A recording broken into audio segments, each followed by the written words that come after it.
অপরাধ করে থাকলে শেখ হাসিনাকে ফিরিয়ে এনে বিচারের মুখোমুখি করা উচিত বলেছেন অন্তর্বর্তীকালীন সরকারের প্রধান ডক্টর মোহাম্মদ ইউনূস। অন্তর্বর্তীকালীন সরকারের প্রধান উপদেষ্টা ডক্টর মোহাম্মদ ইউনূস বলেছেন, অপরাধ করে থাকলে শেখ হাসিনাকে ফিরিয়ে এনে বিচারের মুখোমুখি করা উচিত। গতকাল বুধবার যুক্তরাষ্ট্রের নিউ ইয়র্কে এক অনুষ্ঠানে করা এক প্রশ্নে ইউনূস একথা বলেন। জাতিসংঘের সাধারণ পরিষদের অধিবেশনে যোগ দিতে তিনি এখন যুক্তরাষ্ট্রে রয়েছেন। ছাত্র জনতার অভ্যুত্থানে গত 5ই আগস্ট প্রধানমন্ত্রীর পদ থেকে পদত্যাগ করে শেখ হাসিনা ভারতে চলে যান। পরে 8ই আগস্ট শান্তিতে নোবেল বিজয়ী ডক্টর ইউনূসের নেতৃত্বে অন্তর্বর্তীকালীন সরকার গঠিত হয় এবং সেই সরকারের প্রধান উপদেষ্টা হিসেবে তিনি দায়িত্বভার গ্রহণ করেন। অন্তর্বর্তীকালীন সরকারের প্রধান উপদেষ্টা বলেন, বাংলাদেশে কবে নির্বাচন হবে তার কোনো সময়সীমা তার কাছে নেই।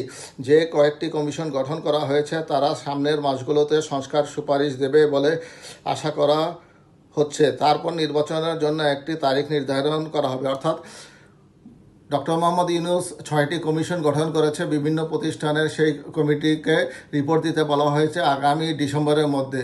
সেই রিপোর্ট পাওয়ার পরে ডক্টর মোহাম্মদ ইউনূস সেই রিপোর্টের ভিত্তিতে বিভিন্ন রাজনৈতিক দলগুলোর সাথে বৈঠক করবেন এবং সেই বৈঠকে বিভিন্ন রাজনৈতিক দলগুলো তাদের নিজস্ব মতামত দিবেন।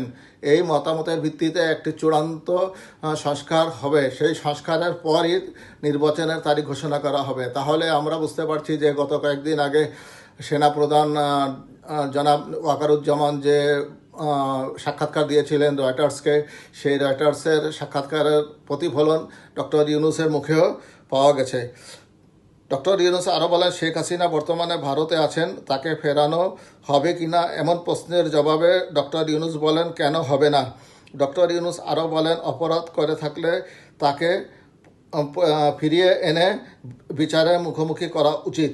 ডক্টর ইউনূস বলেন, নির্বাচনে দাঁড়ানোর কোনো পরিকল্পনা তার নেই। অর্থাৎ ডক্টর মোহাম্মদ ইউনূস আগামী সংসদ নির্বাচনে তিনি দাঁড়াবেন না।